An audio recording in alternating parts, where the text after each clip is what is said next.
街で見るいつもの新聞いつものテレビ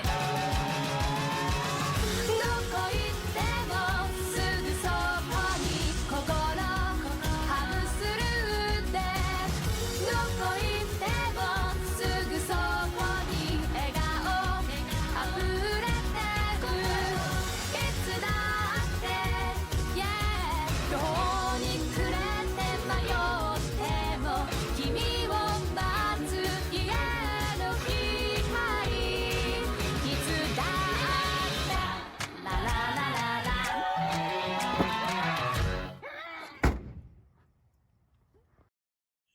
Hello, and welcome back to another episode of the GameNight Podcast. As always, my name is Tyler, and I am joined here by two lovely members of the GameNight cast. Today, we have Danny, the Great Gaming. And we have Tanner, the Adhesive Ejaculate himself. What's up, guys? Sticky cum. cum incarnate. We got a plethora of things to talk about today, but before content creators aren't allowed to have sponsorships anymore, I think we just want to go ahead and give a huge shout out to Rogue Energy, as always, powering the podcast since day one. Be sure to use code GameNight to get 10% off all of their wonderful, wonderful products, and don't tell them we told you, but a little birdie may have said the black cherry might be dropping soon, so I'm just saying. Wait a second. Did you say code Game Night? Yeah, code GameNight. What is GameNight. What is code Game Night entitle? Code GameNight gets you 10% off any of Rogue Energy's products, as well as 3% more love in your life, guaranteed. Wow. That's a promise I can make, because I will love you 3% more. That's incredible. Doesn't Code Game Night also support the entire podcast and all the crew with it? It does, and every cent that goes into the code will go back into the channel, so you know that you are providing for yourself getting better content at the end of the day. Help us help you. Using code Game Night sounds like a pretty swell idea, doesn't it, Tanner? It really does, yeah. This is the best idea. Dude, self-plug. That was a good one. Our best yet. The best yet out of the 3 fucking times we tried to record this. So, yeah, also, before we lose our Rogue Energy sponsorship. And the reason you're like, what? Content creators not having sponsorships? I jest. Rogue's been great to us and will probably continue to be great to us. But if you haven't heard recently, there has been a little bit of a controversy surrounding a couple creators and their sponsors. If you've been on the YouTube scene for a while now, two channels you most definitely have heard of are probably the H3H3 channel and the Drama Alert channel, ran respectively by Ethan and Ela Klein and Keemstar. Well, Ethan decided to make a video recently, basically highlighting some of the things that Keem has done wrong in his career, whether that be, racial, misogynistical, whatever cancelable offense you can think of. Ethan pretty much tied to Keem at one point or another. Now, he ended this by doing something that YouTubers have kind of avoided doing, going at each other in the past. He basically did a direct call out to G Fuel themselves, being like, how could you sponsor someone like this with all this evidence? Now, if you don't know, in roughly 2017, 2018, becoming a YouTuber became a lot harder because ad revenue became almost non-existent. Which means that creators are pretty much living solely off of brand deals and sponsorships. So when you attack someone's sponsorship, it's not like you're taking away some of their income or a slight bonus. You're taking away a large part of their income. Like, if someone's doing YouTube nowadays, chances are most of the money that they get, because every video gets demonetized now for basically anything that would have flown even like 2 years ago. If you want to put a good video up, it will get demonetized. So, like, you have to be getting money from, like, Raid Shadow Legends or Raycon or, like, whatever sponsored deals that you have for you as a creator. So, Ethan going after Keemstar is something that has been unfounded on YouTube, because that just hasn't really happened. There's been people that have done controversial things and then gotten, like, have lost sponsorships naturally, but it's never been a situation where someone was like, hey, specific sponsor, why are you giving this person a platform, things like that. That just hasn't happened before. It's been kind of an unsung rule amongst YouTubers that despite how much we don't like each other, we never attack each other's money. Because it's like, we're all trying to do the same thing. Ultimately, everyone's just out here trying to make a little bit of a bag while doing what they love. And that's commendable. Regardless of what you do, I commend you for trying, at the very least. Now, it's not official that Keemstar has been dropped as a G Fuel sponsor, but from some pretty good information, it's all but signed. I think the big thing that is kind of tearing at G Fuel is they would have to completely remove a shaker and a flavor from their lineup. And I imagine that is a huge money loss because of how much they have pre-made. And so I think that's their one thing. They're probably going to see if they can wait for it to blow over and maybe ask Keemstar to take a less head-on approach to the sponsorship. But knowing Keemstar, I wouldn't be surprised if we saw a new drink come to the market soon if they don't play ball with him. Keemstar is a pretty wealthy guy. And he's not really one to take shit lightly, so I think if G Fuel did drop him, we'd see him come up with a competitor pretty quickly. Or join one of the up-and-coming. Yeah, or join a different company. But in retaliation to this, some of Keemstar's fans, and I will say, Keemstar did specifically ask people not to do this, but, I mean, I feel like, I'm not sure how I feel about the whole, like, at the end of videos being like, well, don't go attack this person, because, like, a lot of people probably didn't have that idea until you said it. And then after you said it, they were like, oh, that's a good idea. Let's go attack them. I mean, I feel like revenge is, like, an innate idea in most people's brains, and if you feel like a creator you like is being attacked, kind of like, set what can out I do? an exact plan for him. Like, hey, don't go find shit that he's done and go at his sponsors. But I mean, and I do believe Keem didn't want this to happen because, like we said, this is kind of an unsaid thing amongst YouTubers. You never attack each other's money. That's important. And so I genuinely believe Keemstar did not want people to attack H3 sponsors, but that is what happened, and H3 has confirmed to have lost his Old Spice sponsorship. So regardless if G Fuel does decide to drop Keemstar, we have blood spilt. We have a sponsor lost, and obviously Keemstar and H3 have not been fans of each other for a very, very long time. We've always seen a pretty big split between, like, the iDubbbz, H3, and the Leafy Keemstar sides of YouTube. Both edgy, both controversial, but on different ends of the website. And so we're finally seeing this come to a head where they are directly, confronting each other. I think several of each other's last videos, not including their regular programmed, content, have been about each other. And recently, today's date is the 27th, and I believe on the 26th or the 25th, Keemstar put out an actual boxing request to H3, pretty much saying, we're never going to settle this online. I hate you. You hate me. I just really want to hunt. I want to hit you. I want to hit you legally. And that's pretty much where it is right now. As of this recording. Yeah. Very fast moving situation, and these come out weekly to, bi-weekly, whatever. So it could very well change by the time this is uploaded. Yeah, it was by the time as of this recorded. Yeah, as of this recording, this is where it stands. So, what do you guys think about the situation as a whole, first off? Now, I've got to say, I haven't liked H3H3 since they started their podcast, because basically they abandoned their YouTube channel, and I just don't think that their podcast has been very good. I've seen a couple of clips from it that I thought was funny or whatever with people. Yeah, that, it was like I was fine with them interviewing and that I liked. I liked the first Post Malone interview. That was solid.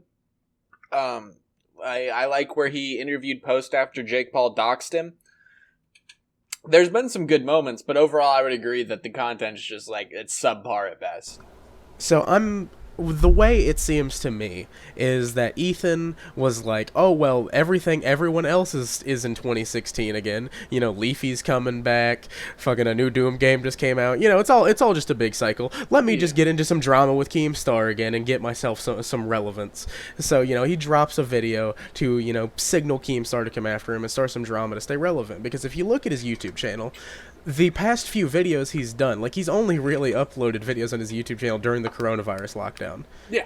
The past 2 months has been the only times he's been uploading. Before that, it was 8 months of him not uploading anything and just doing podcast episodes. Yeah, it was like Ethan Klein is no longer a creator. H3H3 is the creator. The way Ethan Klein, I feel like he sees himself as the next Joe Rogan. He's segued from just the standard entertainment that he used to do, and is now going full on into podcasting. And I feel like that's what he's going to ride. I feel like he sees himself as almost like an Elon Musk, to where it's I genuinely think H3 thinks he's better than most people. Oh, I would agree. The dude reeks of narcissism. I genuinely think if he goes into a room, he's I'm the most important person in this room. But I used to really like H3H3. I thought, Ethan Klein was funny. Podcast started. I feel like he got way lower, and his ego has just expanded. And I also don't like Keemstar that much either. I don't really watch Drama Alert. Fucking, he's only ever caused drama on YouTube. But I will say a couple notable shouts to Keem. The Romeo Lacoste situation. He really spearheaded that. Took charge on that, and he got a pedophile out of Hollywood. That's sick. But that's the Basherverse situation. He handled that well. Keem handles pedophiles really well. He has called out people that have legitimately deserved it, but also a lot of the times he just he'll latch onto a situation where it's basically nothing, and he'll be like, all right, guys, these are the reports that I'm getting, which is basically he just scrolled through Twitter and saw what people were fucking talking about and made a video about it. The way I view Keemstar is he is a necessary evil, but anybody could do his job. Yes. It doesn't, we don't... With a little bit of research. Yeah, I was we don't need Keemstar, but his, Drama Alert is a necessary evil. Correct. I do not think that Daniel Keem is the necessary piece of the puzzle that makes the YouTube paparazzi so toxic. I don't think it's just him. If it was anyone else, it would still be the same situation, and they would still do the same corrupt tactics that he's done. I will say Keemstar is he's ruthless. Yes. I don't respect him as a person, but as a businessman, I respect him. He is a ruthless businessman, and I think that's why he's been able to take this so far and expand his brand past just Drama Alert, because obviously Fortnite Fridays were huge, Minecraft Mondays were fucking huge. He's done a lot aside from just Drama Alert, and I think it took someone special to do that, but the Drama Alert job could literally be done by anybody. You could pick anybody who's comfortable talking to a camera and set them in that exact same set, and the content wouldn't change at all, except obviously the bias. The bias would switch to whatever that person's bias is. And I hate that Keemstar says that he doesn't have bias, because that's the biggest load of bullshit that's ever been said on YouTube. Every human inherently has bias, because the way that you say things is crafted in such a way to even just subtly support your viewpoint. Even if you're trying to be as devil's advocate as possible, you'll still end up coming off with a hint of bias. And, you know, we're all biased here, and we're all getting our opinions out on this situation. I don't like Keemstar, and I don't like H3H3, but I gotta kind of side with Keemstar just because fucking H3H3 fired the first shot, and it seems like he was just trying to stay relevant and keep his YouTube channel a little bit more active. That's what I think. I think it's just for clout. Because it's he's like just trying to. Yeah, I was like, that's kind of where I was going. Is like, Drama Alert's still doing better than ever. Like, yeah. Keemstar does not need to attack people for clout at this point, and it was fully on H3H3 to... He picked up the sword and charged. Like, Keemstar really responded in, like, pretty much the exact way you'd expect Keemstar to. Like, he didn't directly attack H3 sponsors. He basically called him a bitch and posted a bunch of videos about it. Like, now I'm gonna say, I don't think Keemstar is a good man or a righteous man by any means, but I think he's a smart man. He understands optics and how to make himself look at least slightly better, even with his tainted reputation. He told people not to go after H3H3, and I legitimately think that he didn't want his fans to go after them because that would make him look bad. However, I don't think he was personally upset whenever he saw that Old Spice dropped him, which is fair considering that, well, H3H3 just went after his source of income, and I'm pretty sure he's still married, and he has children. I don't think he's married, but he does have children, yes. He's a dude with kids, and going after a dude that has kids, and he's trying to provide for his family, even though he is obviously, you know, a wealthy guy. He's got money that, you know, he could probably stand to lose the G Fuel sponsorship. If he lost his job tomorrow, Keemstar would be fine for the rest of his life, but that's not the point.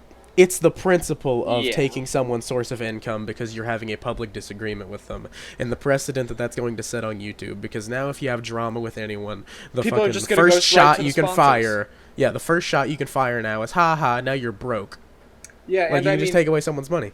And I think the unseen consequence is, I don't know if you guys have heard about this, but there's currently a 4chan group that is compiling dirt on pretty much every large creator. And is pretty much planning to just eradicate sponsorships. Oh yeah, I heard about that. I think a lot of modern day YouTube sponsors are very, very, very aware of their creators' pasts. I think in recent times, companies have been better about double checking, just because of certain events that have transpired in the last 2 or so years. But this eliminates like big companies from advertising with YouTubers, and that's huge because a nice little $2,000 bag every now and again for a mobile game is sick for creators, but like a $30K Coca-Cola ad is way better. And obviously, when I say these numbers, you guys are going to be like, well, fuck, who deserves to make $30K off of one brand deal? But you also have to remember that entertainment tax is fucking ridiculous, and they're probably paying 60 to 70% of that in taxes. So it's like, they're getting paid $30K, they're keeping $10K, which is still a lot of money. They're really making $30K. Yeah, I was like, which is still a lot of money given, but they've also worked very hard to make their publicity and get their channel to the point where it is, given certain channels don't obviously apply to this, but when we're talking about like a homebred YouTuber in this situation, because like obviously I don't really give a fuck if Jimmy Fallon's channel went under, like I don't care, but like as far as like homemade YouTubers, like I genuinely care about each and every one of them to some degree, because it's like that's what this platform was built on, that's what I think this platform should be. And it sucks to see it taken over by like huge companies, but also those huge companies are what makes it possible for YouTube to be a profitable business. Not just for the company, but also for the creators. Just thinking back a few years ago, whenever YouTube was like still new, right? And thinking just the way that things have changed, it is because of the people using it. YouTube only blew up because of its creators. Yeah. Even if it was just the dumbest content on the planet that people would still show up for because they liked it. This YouTube was a platform was built by people editing YouTube poops and uploading animal attack videos. I mean, Fred was the first 1 million subscriber channel. YouTube does not have an intellectual history or come up. It is very much made off the back of dumb jokes from teenagers. Because that's what people like. People don't always like to have this intellectual bullshit thrown at them. They want something that's fun. Yeah, So I feel, the argument of people always being like, YouTube's the next like big media. I don't want that. That's not what I want. I want YouTube. Nobody wants that. I want YouTube to go back to what it was before, like, everybody used it for just everyday shit. Like, I miss creators. I miss people just making what they love and that translating into success instead of people, like, going out with the intention of, like, making the most algorithm-friendly content. Because that's just, like, you're a puppet at that point. Yeah. Like, it's lost all of the love, and there's just so few people that are doing something because, like, they just want to. Yeah, 100%. There are still people that are doing that. There are still some amazing we channels out there. Just to, toot our own horn a little bit. We're doing this because we like it. The podcast episodes are fun. Yeah, I was like, I won't, I don't know what I'm allowed to say or not, so I won't give you guys exact numbers, but we make a little bit of money from this as far as the group goes, but, like, it's nothing extravagant by any means. We're really doing this just for the love of it. Like, it would be sick to see this turn into a fruitful career, but ultimately it's something I do with my friends because I enjoy it. And, the amount of people that listen to it is good. It's steady. I'm glad you guys enjoy it. The reception seems pretty good on every episode. So it's like, as long as you guys, as our fans, are happy and we're happy with the content, that's all that really matters to us. And I feel like that's where Ethan Klein started. It was just him and, I don't know how long they've been married. When they started their YouTube channel, they were probably just dating. They started the channel as a college project. Ah, well, just them making videos that they liked. It was just them doing what they thought was funny, and for the longest time it was funny, and there was that passion and that genuineness to it, and you could tell that they did kind of give a shit about their videos. Oh, 100%. But then they started the podcast, and then it kind of all went to shit. Like, there's no real love behind it. They just use it to just talk about whatever and use their clout to just keep on bringing in bigger and bigger guests. And Ethan Klein's trying to make himself the next Joe Rogan. Like, and if you guys, like, as a little look into, like the community side of things, just so you guys on, like, the platform are aware, podcasts are probably the most profitable form of content you can make. You can run it on multiple platforms that each pay you individually for plays.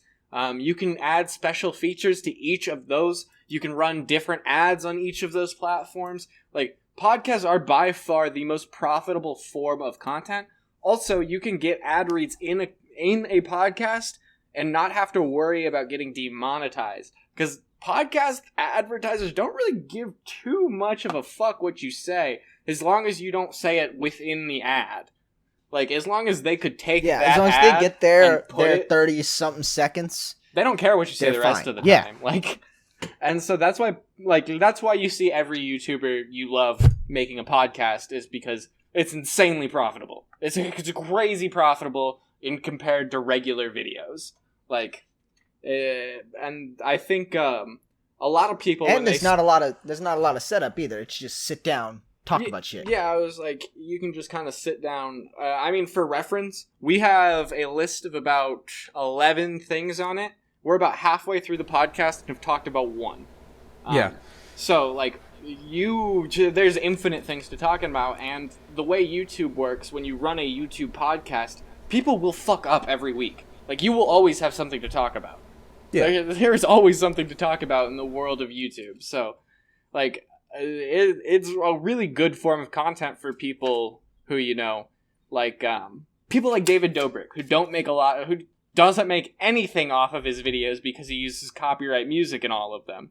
So it's like, for him, having a podcast makes sense because, he makes zero money off of his regular content. He just does brand deals in his podcast, and that makes sense. But for someone like Ethan, who is like, that is the only content he puts out, like, where's all this money going, man? Like, your set has pretty much been the same the entire time.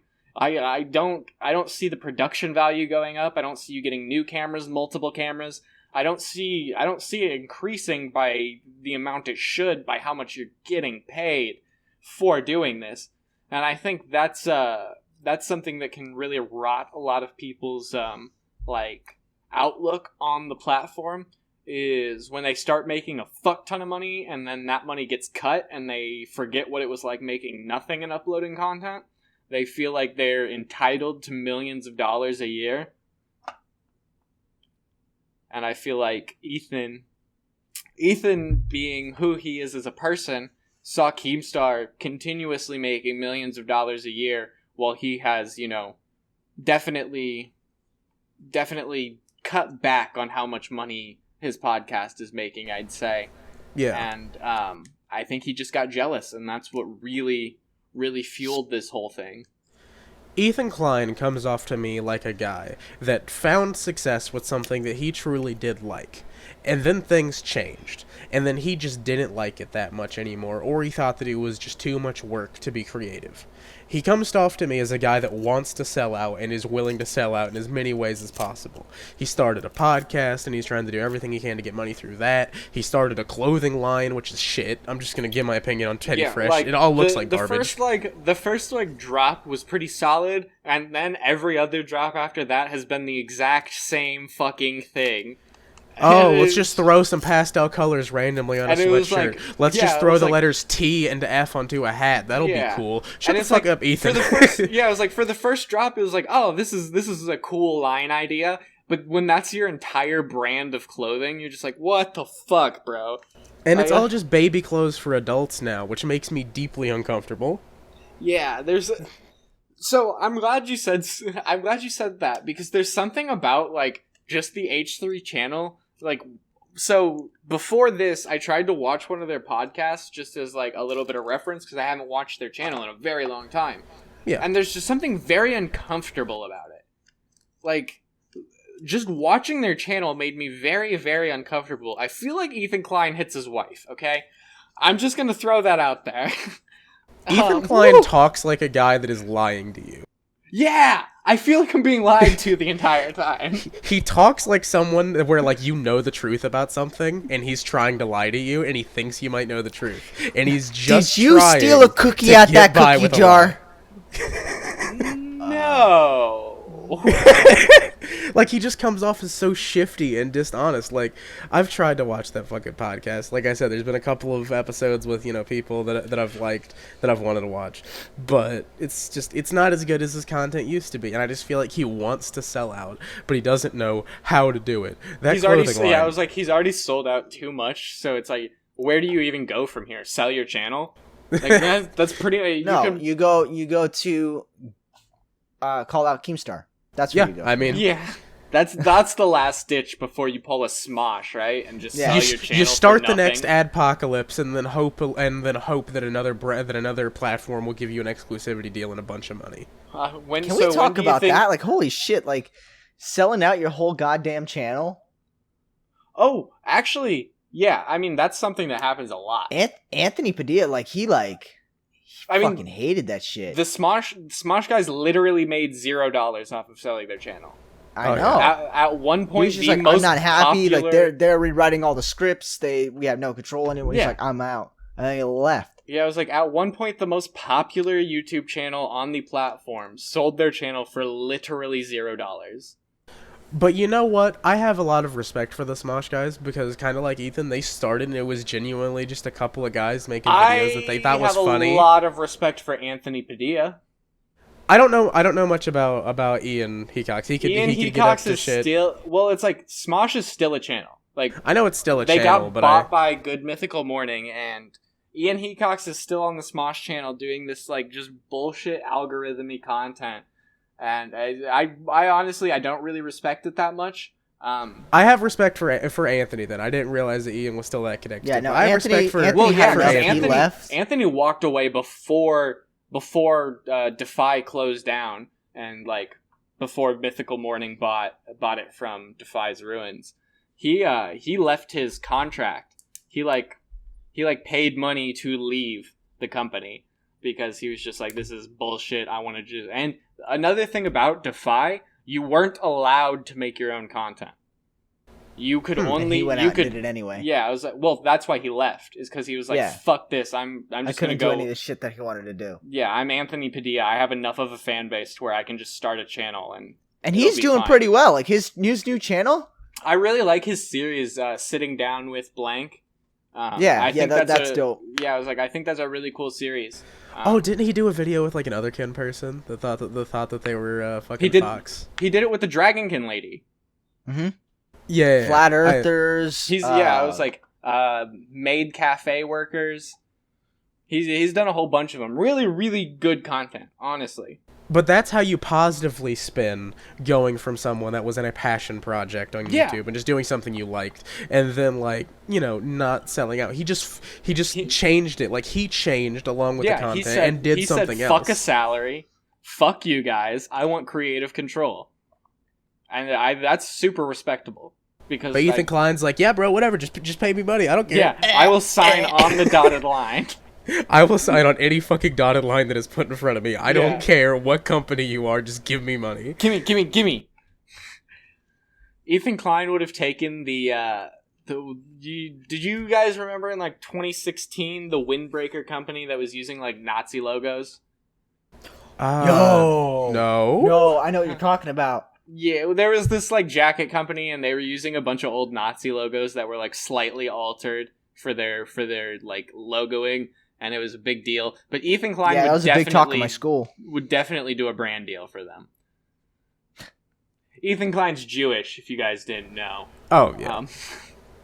I'm trying to look them up. I don't what were remember they called? what it was called. I can look it up after the podcast. I found some anti-Nazi windbreakers. It's probably from because there's this show called Nathan For You.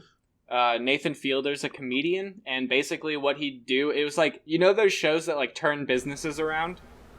Mm-hmm. It was a parody version of that, so he'd go to businesses and give them just god-awful advice under the guise that he was an actual business manager. Oh.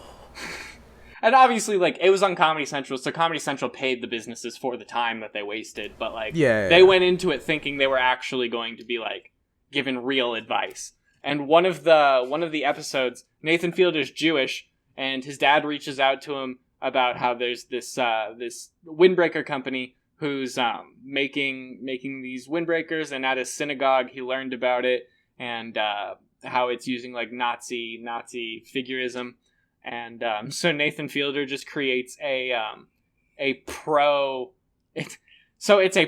Holocaust windbreaker line, but it's like pro-Holocaust in the sense that it's like the joke is that it's a Jewish guy selling pro-Holocaust windbreakers, but like it's pro-Holocaust as in like pro-Holocaust awareness. I get the but gist. Then at the end of it he like spun it so that like he made a bunch of money off of it and it all went to like a bunch of Jewish charities and whatnot, and it was I think it's still like a living brand to this day. That's funny. Really good show. If no one's watched it, I recommend it. It's on Hulu. Watch that it. Reminds it's me of... It's extremely uncomfortable. You will cringe so hard, but it's so funny. That reminds me of the time that Shakira accidentally used the Nazi Black Sun for a tour's merch. I remember that. It was a necklace that had the Nazi Black Sun on it. It was on her fucking El Dorado tour. Which, I mean, to be fair, the Black Sun was fucking, like, Norse mythological symbol that just represented the sun. They just took a bunch of symbols from other cultures. Yeah, they stole a bunch of shit. Yeah, so now, like when you look at old history Nazi books, everything looks bad. At one point meant something else. Mm-hmm. Like, isn't the swastika literally for, like unity and peace? Yeah, I believe, I think that's what it was in, like, Hinduism or something? Yeah, Hinduism or Buddhism or something. And fucking Neji had it on his head in Naruto. Yeah, except if you watched the dub, they changed that shit. It was just an X. Yeah, I was like, I remember watching, because I watched the original Naruto dub because I was a fucking child. I mean, same. But I remember, like, I've rewatched it subbed since, and I saw that, and I was like, wait a second! That ain't right! That definitely was not like that. My parents definitely would not have let me watch the rest of this show. They would have definitely found an issue with that one. Oh, did we even talk about H3 and Keemstar, the boxing match that? Oh, That's Keemstar what I proposed? wanted to get into. I was Right, like, you guys right. actually think this is going to happen? No. Here's my kind of stance on it. Keemstar challenged. So just so you guys know, as of where we're at right now, the 27th of May, Keemstar has challenged H3 to a boxing match because he's like, look, we're never gonna settle this.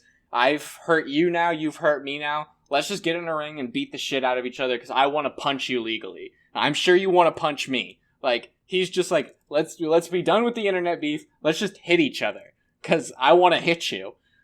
But my thing is I don't think either one of them actually wants to box, but Keemstar wins because he challenged H3, so now H3 has to decline, which makes him look like the pussy. I want it to be a situation where they're both too stressed to back down. And That would be great. I want it to just happen where they're both expecting the other person to drop out at any second, and they go into a boxing match completely unprepared. And it's just two fucking fat, sweaty dudes in the ring beating the shit out of each other with no fight training. That's the thing, though. Keemstar would prepare. I think he would, so too. but- Keemstar knows Logan Paul. Keemstar knows KSI, and he knows everybody that was in their camps. Keemstar would be ready. In my mind, though, I want it do to you guys be think like it's gonna be a Dad Bod big thing? Keemstar versus Ethan Klein. Do you think it's going to be as big as the KSI Logan Paul? No, Like, if it YouTube gets to that boxing's point? dead. You think so? Yeah. The reason it wasn't YouTube boxing, it was because you had arguably the biggest controversial creator from the US and the biggest controversial creator from the UK fighting. Like, no one... Can you name any undercard in the first YouTube boxing match that had under 2 million subscribers? No. Exactly. No one cares about actual YouTube boxing. They just care if it's two giants in the YouTube world. And so I don't think YouTube boxing has an actual career by any means. I don't even think KSI will fight Logan or Jake Paul. I think it's dead. But I would love H3. to see Ethan Klein fight Keemstar. That would be so good. I don't care where it's at in the world. I will go there. I will spend You'll any go? amount of money. Oh, hell yeah. Oh, hell yeah. Easily, bro. That's like, I would pay any amount of money to see that. Any amount. Like, just because, like, no matter who wins, I win. Oh yeah. But like, that's but two again, people I think, I've both wanted to see punched in the face yeah. before. So like seeing them do it to each other. But again, I think Keemstar made the declaration knowing there's no fucking way in hell H3 is going to say yes to it. Because, like, I think H3's a pussy. Like, I think Ethan Klein's one of those people that would, like, is very, very quick to talk big shit. But, like, if he saw any of the people he talks shit on in public, he would, like, be like, it was just a joke, man. He'd put his tail between his legs. Yeah. Yeah. Well, I think he'd try to be friendly with him. Like, I don't even think it would be Oh, he's a snake. Obviously. Yeah, I was like, I think he just straight up tried to twist it to where it was just like, you know how it is, just views and that. Just joshing you. Speaking of Ethan Klein being a snake, here's a fun little fact. Keemstar was on the H3 podcast like mid to late 2017, and I'm pretty sure most of the stuff that H3 brought up in that first Keemstar video was a lot of stuff that was but before then, right? There's a lot of 2016 drama that he was fucking bringing up. Yeah, a lot of the pre-YouTube stuff and so like all that shit already happened, and Ethan Klein knew, and he still gave fucking Keemstar still gave him a platform to talk, and he sat there and he shot the shit with him for a podcast episode. Just find that funny that just 3 years later he'd be like, you know what, this guy's a piece of shit, and I can't stand to see him even receiving funding for the content he provides. Because that's one thing about Keemstar is like he's an asshole, but he'll be an asshole to your face too. Oh yeah. So like I respect that. Like keep that. My whole thing is just keep the same energy. Like and how did we not mention the fucking worst thing that Ethan Klein did? Used Etika's death as ammunition. Yeah. Okay. So, for those of you who don't know or haven't watched the previous episodes of the podcast, Danny and I came from the Pokemon community of YouTube. That's where we started originally. Etika is a huge part of the Nintendo community and overall the Pokemon community on YouTube. He was involved with several of the creators we watched. I've seen several videos involving Etika and whatnot. I watched Etika a little bit. I'm not going to claim to be a huge fan of Etika because I just wasn't. But yeah, I definitely watched some of his content. Desmond seems like a good dude. Like, I was a big fan of Etika prior to his death. I was very heartbroken when he did die. Like, because I watched him like since the early days of his YouTube channel. Spoiler alert! We were getting into that. No kidding. Since when like Smash and the 3DS came out, that's like whenever I first found out about him. I watched like a video he did that was like a tutorial on something in Smash, and then like I just kept watching him from there. And like I'd tune into his live streams sometimes, and I'd watch his YouTube videos. I fucking loved him. He just seemed like a good dude. His energy was great. It was amazing. And I'm also the type of person that says that you can joke about basically anything in my opinion, even if it's like a too soon joke, you know, whatever. Yeah, I think we're all pretty much in the camp that like anything can be funny if framed the right way. Yeah. And like Keemstar never came off to me whenever like Etika was going through his mental troubles prior to taking his own life. Keemstar didn't come off to me as a guy that wanted Etika to die. Simply because even if he deeply disliked Etika, that was still a cow that he could milk for content every time he did something crazy. I mean, like, even beyond that, like, Keemstar did do some good for Etika. Like, he had him on and talked to him and was like, dude, like, you can't be doing this, bro. I'm just saying, conceding to the people that want to believe that Keemstar truly wanted Etika to jump off of a cliff. Well, I'm saying that it would not be in Keemstar's best interest for Etika to die. No. Why would he, first off, after what he'd said to Etika, why would he want Etika to actually kill himself? That's going to make Keemstar look like an asshole. And secondly, like, Keemstar's all about content, and Etika was free content every couple of weeks, like, so it's like, it was in Keemstar's best interest to keep Etika alive. Not only that, Keemstar is involved in several competitive like gaming things, and I think Keemstar would have loved to have Etika in his tournaments because Etika was such a personality. Like, beyond being a good content creator and good at the games he played, he was such a fucking personality. He made everyone around him more lively, more active, more entertaining. Like, he was a shining star. He brought out the best in people. Yeah, 125%. Like, and like watching live streams of him at like PAX and TwitchCons and stuff like that. Like, it didn't seem like he was a person that had light conversation. It seemed like if you were going to sit down and talk to Etika, you were going to fucking think during that conversation. You were going to be there for a while, too. Like, it wasn't going to be like a short hi-bye. Exactly. And so it's like, I think Etika was a person that, you know, based on just what I know, who had a lot of love in his heart and felt things very strongly. And it's one thing for Keemstar, who had conversations with Etika, who had tried to be positive for Etika, to bring up Etika.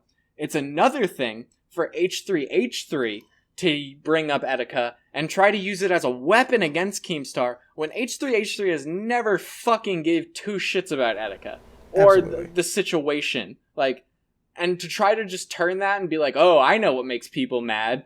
Death. Like, that was just disgusting. That was disgusting and unforgivable.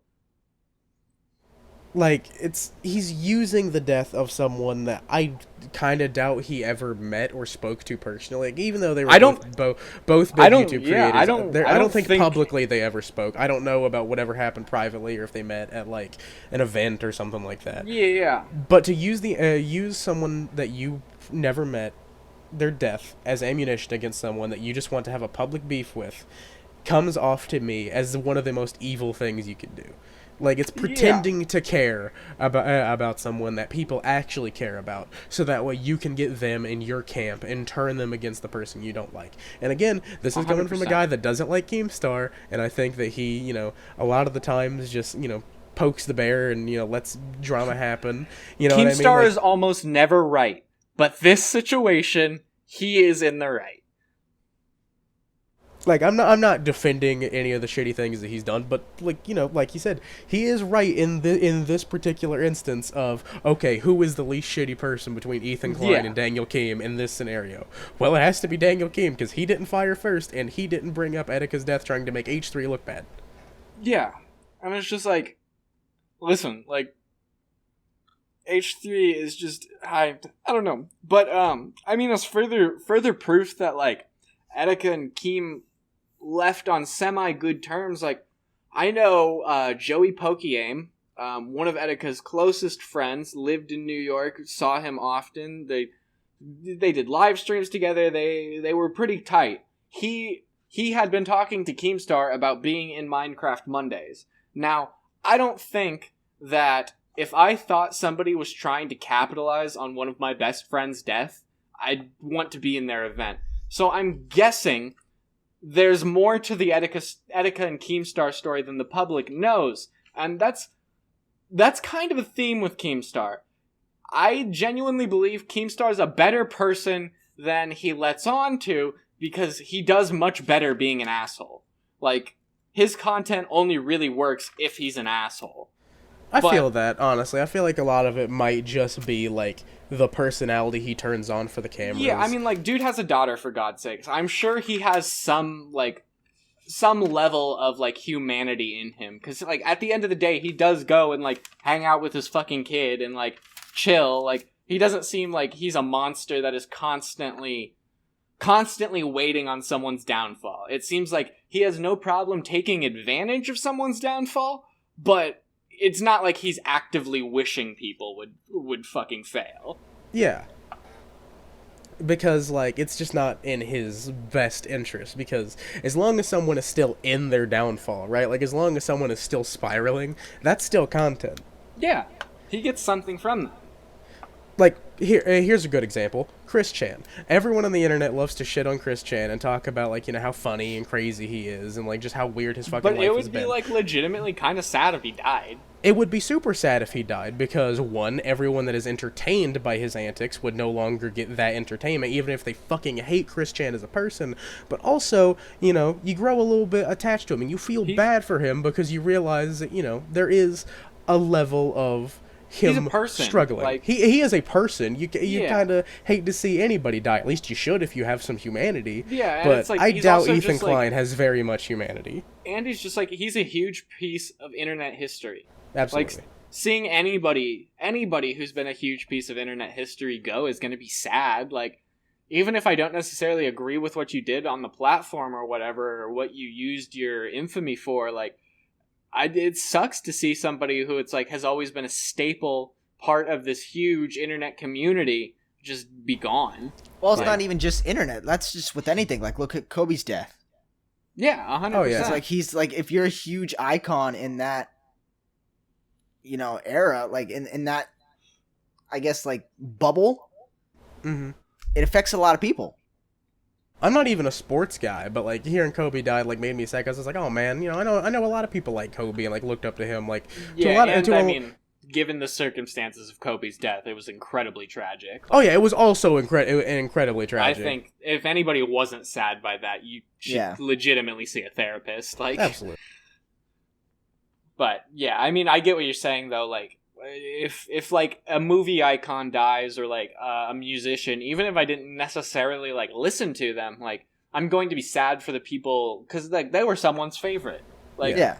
They helped a lot of people get through a lot of shit probably, and it sucks that they're not going to be able to continue to do that, and there was fans of them that never got to see them and stuff like that. Like, it's a tragic situation, and I think it's okay to be sad even if you know, don't necessarily miss the content or are affected by the death. You can be empathetic to the people that are. Exactly. And just the way Ethan was just so okay with just using Etika in that way to attack Keemstar. Yeah, just reflects a family, poor man. Yeah, Like, it reflects poor character on Ethan because like just to do that to someone, just to bring down someone that you don't like. Like, yeah, we get it. There's enough bad shit about Keemstar. Yeah, he said the N-word. Yeah, he doxed some people. Yeah, he said some shitty things. yeah, And Keemstar is a piece of shit, 100%. But that doesn't give you the right to just ruin the man's life. Like, he's never, like, Keemstar has caused some hurt through his day, 100%. Yeah. But, I mean, this is such a cliche, like, kindergarten rule, but I mean, I think people really forget it. Like, 2 wrongs don't make a right. Like, fucking someone over just because they did something bad makes you just the same as them. Like, you're not changing anything. There's still an equal number of assholes in the world. Like, you're still an asshole. It's just you were an asshole to someone who was already an asshole. You feel better that you did what they did to you back to them, but you, like, from the outside, like, you don't look any ounce better now that you're on even ground. Have you never seen a superhero movie? Revenge never works well. That works for a revenge scenario, but this isn't even like revenge. Keemstar didn't do anything. Keemstar didn't do anything. Ethan fired the first shot and it was like, hey, yeah, you know this Keemstar guy? Yeah, fuck he's him. Racist and sexist and fucking he made this dude kill himself and just like all this shit, like just trying to throw it onto one dude. Like, yeah, Ethan, we get the fucking point. You don't like this guy. But okay, but like, do you really have to bring up someone's fucking death to prove your point? Like that that goes to a level where it's like you've run out of talking points. If you have to bring up the death of someone that they didn't cause. Keemstar didn't fucking shoot Etika. Etika had a lot of things wrong with him, man. Like, he had a lot of issues, and it was not Keemstar that fucking pushed him off that bridge. Like, regardless of that drama alert interview, I still think that Etika would have taken his own life, which is still Etika loved a tragedy. Keemstar, is the thing. Like, Etika was a huge fucking Keemstar fan. He wanted to be on drama alert. Like, I don't think there was any like super big malice that came from that interview. Like, yeah, it was a heavy fucking interview, and Keemstar got real fucking real with him, but it's because nobody else was. Yeah. Nobody else was, like, going to level with Etika and be like, dude, you are hurting people. You are fucking hurting people right now. At the time, a lot of people were just really clowning on the Etika situation until he killed himself. Yeah. Like, every time he would make a cryptic tweet or post a video of him, like, you know, saying something nonsensical, people would just be like, look at this crazy guy. It was a legitimate meme that people were counting down the next Etika breakdown. Yeah. Like, that was a legitimate meme that was popular. Which, again, I'm not saying that people can't make memes and jokes. No, you know, again, you know like, what I mean? But, if like, you find the it dude funny, died. That's fine. But, like, also understand that it's like, you know, if he dies, maybe delete the meme. You know, maybe just give it a good resting period so his family doesn't have to see that shit. Yeah. But I mean, like, again, anything in the right framing can be funny in my opinion. And obviously you're not going to please every single person in the world with your jokes. But there's also the like context of time and place. Like, it is inappropriate to make an Etika death joke on his mom's Twitter page. Oh, absolutely. That's in a private disgusting. call with your friends, that's fine. I don't really see anything wrong with that. Like, as long as you understand that everybody's going to take it all right who you're talking to, that's okay. But, like, I think that's the difference where people don't understand, like, edgy humor isn't making people feel bad on purpose. If people feel bad because you made a joke that wasn't directed at them, that's not on you. But if you intentionally go and try to make somebody feel bad, that's not edgy humor, that's you being an asshole. Like, yeah. There's a difference between the two. It's just, Ethan Klein really does fucking disgust me with what he did with fucking Etika. Like, it's just, yeah, it shows a lack of morality. Like, that's one of those things to where it's like, you need to step away from this drama, you need to apologize for that, and you need to really think about where you're at in your life if you think that's an appropriate thing to do at fucking 30-something years old. Agreed. Because it's like, Ethan Klein is not in his early 20s. Ethan Klein is not in his late 20s. He is a grown-ass man with a child. Like, this human being is responsible for taking care of another human being. It's not even like just that he's a grown man. He's a grown man that thinks that he has a better moral compass than you. Yeah. He thinks that he has the right to take down other people for doing wrong, and he thinks that he can be the fucking YouTube vigilante that, you know, finally puts a nail in the coffin of Keemstar, you know, removing his source of income and making him pay for the people that he's hurt. He thinks that he holds the moral high ground and is able to do that he is smart enough and is moral enough that he can do that. But yet he doesn't see any fucking problem with exploiting the death of someone that he probably never even fucking met. Well, yeah, and it's like, you know, taking down Keemstar in, like, 2016, 2017, yeah, that's a cause I might be able to get behind. But taking down Keemstar in 2020, the dude's not doing anything.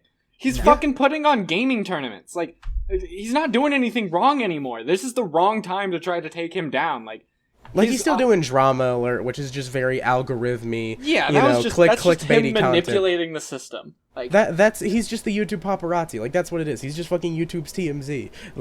That's just something that's going to be a necessary evil that comes along with YouTube content. I will say YouTube's TMZ.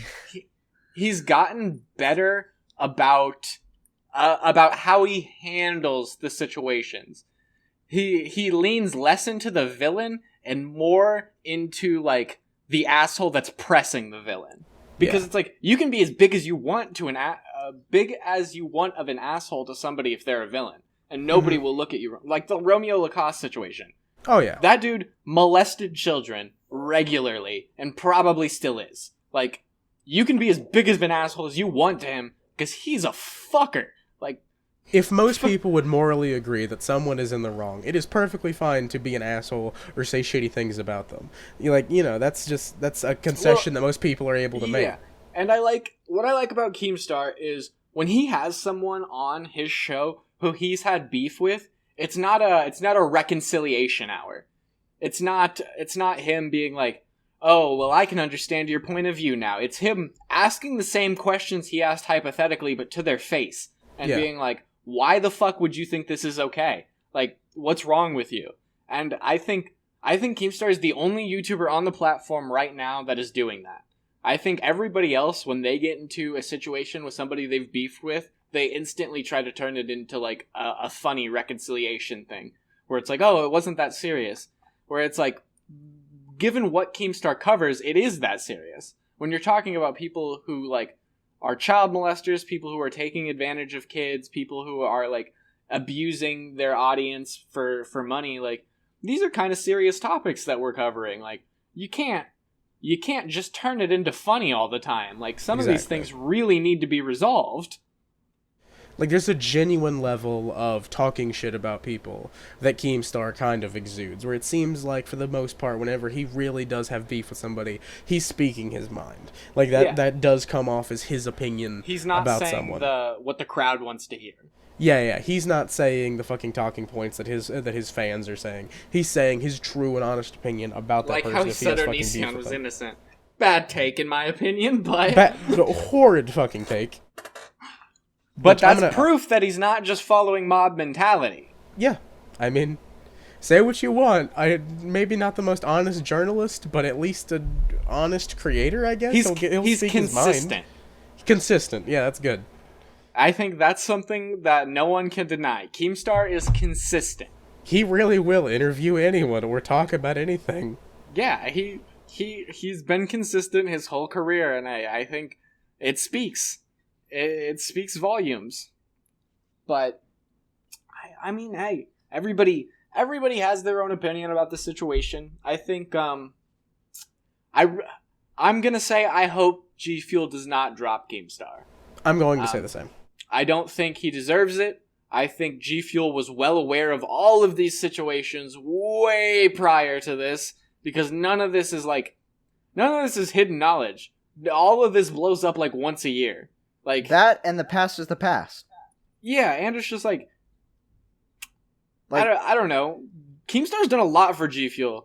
Like, yeah, he's really been plugging him for a hot minute. He was one of the first, like, bigger creators that really got onto G Fuel and was fully pushing it. And I have no doubts in my mind that he helped secure the KSI deal with G Fuel. I have no doubts in my mind that he's been on some of the other smaller ends of hooking people up with G Fuel sponsorships. I think He's probably done a lot for the company, and I would not be surprised if Keemstar owns a sizable stake in G Fuel. So I don't know. I hope they don't drop him. That's all I'm saying. I don't think he's done anything that warrants them dropping him in any means. And just to be consistent, I don't think Old Spice should have dropped H3H3 either. No, I don't think that either. But I will say there's a difference. Like, G Fuel is a brand that is made for YouTube, essentially. Yeah. Whereas Old Spice, like, they don't need YouTubers. Yeah. They will be perfectly fine advertising. So it's like, to some degree, H3 was expected to run the same like line that like a TV advertiser would have to do. Yeah. Like, if you want our ads on your TV show, there's certain guidelines you have to follow.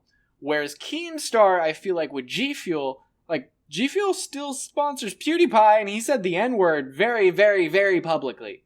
Like, very, very, very publicly. Yeah. And they sponsored him after that. Like, he didn't get his sponsor until after that happened. And so it's like, I don't feel like, even given the things brought up, Keemstar should lose a sponsorship. Because it's like, pretty much everybody that has a G Fuel sponsorship has said the N-word at one point when they weren't supposed to. I feel like that's almost a prerequisite for getting the sponsorship. Well, it's a gamer energy drink after all. That's what I'm saying. They've all had heated gamer moments where they were on blog TV with their motherfucking hands up, and then they said some regrettable things. You've been on blog TV with your motherfucking hands up before, okay?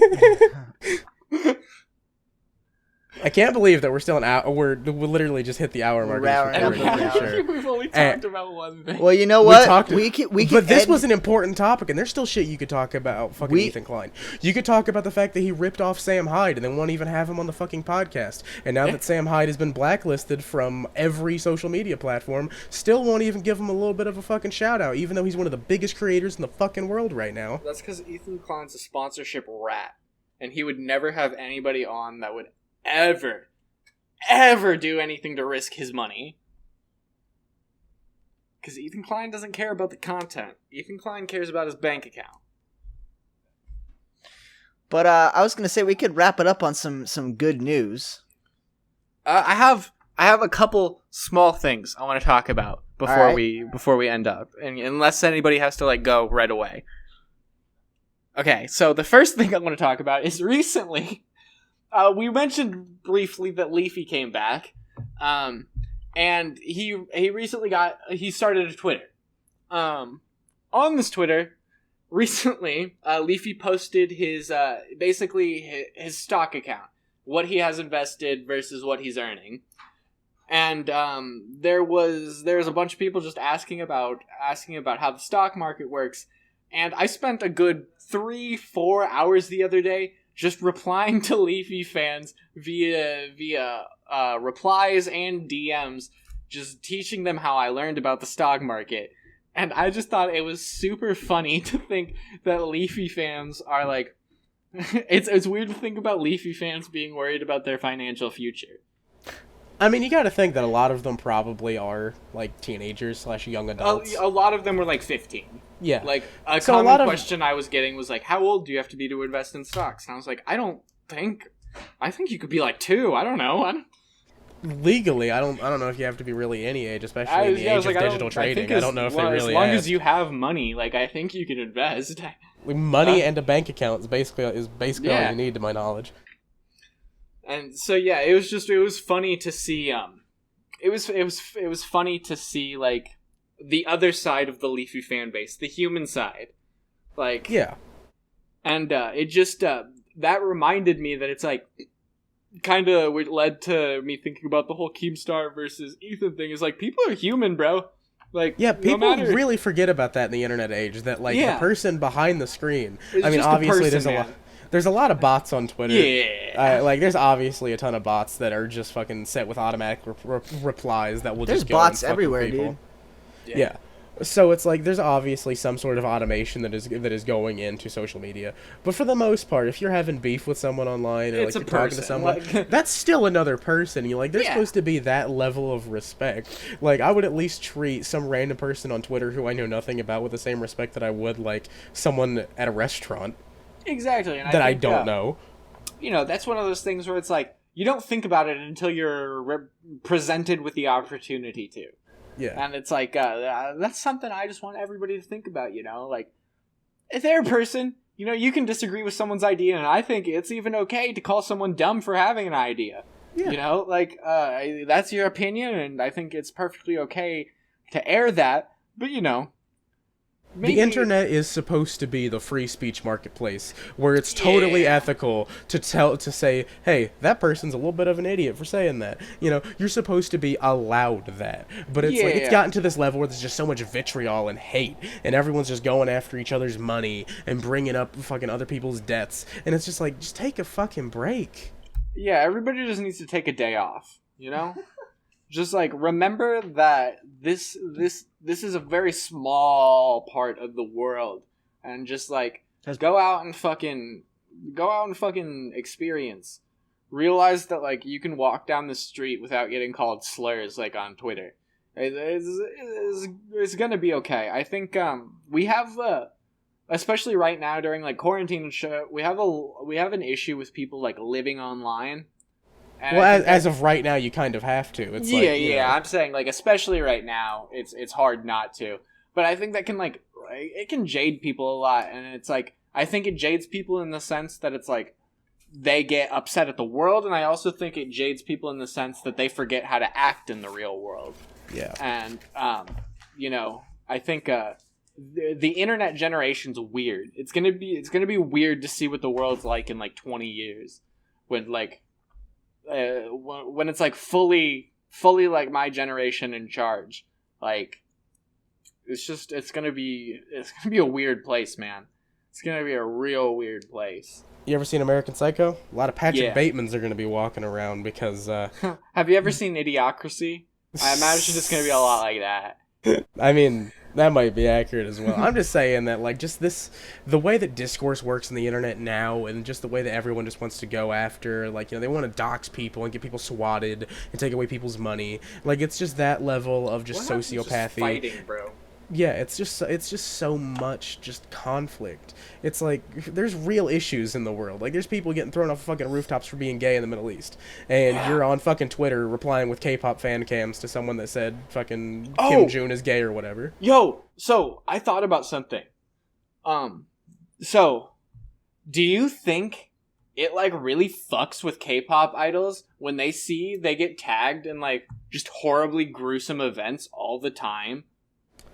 I'd imagine that basically every K-pop idol has mentions completely turned off and don't even check that fucking their notification tab. Yeah, I imagine that's like part of the like PR training. Like you do not want to look at your socials. I doubt that they even have access to the social media accounts. Well, I know some of them do, because like some of them post like accidental fuck ups and stuff like that. So it's like I think they have access. I just think it's like heavily monitored. And, you know, they probably, like you said, aren't allowed to, like, go into their mentions and stuff. Because I was thinking about that the other day, about how, like, whenever there's, like, a tragedy or something, people will put fan cams under it and tag their, like, favorite K-pop idol being, like, stream whatever. And I was just like, that has to, like, if they see that, that would fuck me up. Like, if someone posted under, like, a fire that, like, killed 20 people, like, oh, be sure to go watch the new GameNight Podcast. I'd be like, what the fuck is wrong with you? Like, yeah. Same thing happened when, like we mentioned before with Kobe's death. I saw fucking the articles talking about it, and the people in the replies were like, damn, should have stanned Luna, and then it was just a fucking fan cam. Yeah. Like, have some goddamn humanity. Like, what the you fuck's fucking wrong with sociopaths. You? Yeah. So that got darker than I mentioned it. It was supposed to be happy. Okay, ending on something actually happy. Yesterday, I did my first DJ set on Twitch, and it was probably the most fun I've ever had live streaming. Congratulations, man. It was so much fucking fun, and like the energy was super cool, chat was super into it, we got a lot of new faces, which was super cool, and like it was just it was just really, really, really fun. Like, obviously, I haven't been nervous to go live in a long time, but I was very nervous to do that because it's like, obviously, I don't know. I feel weird calling myself a musician because it's like, it's more of a hobby than anything else. Yeah. But like, it was my first time, like, in my internet career, really, really showing that side of my personality. Mm-hmm. And it was really well received, and I'm very, very thankful for that because, like, obviously when you're doing content like mine that is very, very joke focused, like, we don't do serious things very often. Is very comedy. Hold on, guys. comical. Give me 1 second. My mom's calling. Okay. Hold on. I'll be right back. I'm gonna keep. Yeah, keep going. Yeah. But it was cool to do something I was actually like passionate about and like get a well reception. So I think I think that's something I want to do more of in the future. I definitely think you should. Yeah, I was like, obviously making a set list takes a long time, so it's like for those who watch my streams, don't expect it more than like once a week max, and that's if I have a pretty free week to work on music. Yeah. But because I don't want to play like the same sets over and over and over again, and that'd just get boring. But I think the next time I do it, I want to do like an emo night and just remix a bunch of like emo classics. Oh, that could be fun. And just like like take it back, fucking put it on a flannel. Fucking wear some skinny jeans and a flannel. Yeah. I was gonna say skinny jeans, but that's just like what I wear anyways. Oof. So you know. But yeah, I'll put on a flannel. And like my hair's not long enough to really do too much with, but I'll figure something out. Maybe I'll get a wig or something. I just think get a really emo looking beanie. All right, guys. I'm wearing right now. I have returned. Thank you guys so much for watching. We enjoyed having you yet again. If you want more of our content, be sure to subscribe to the GameNight channel, as well as check out the channels below listed.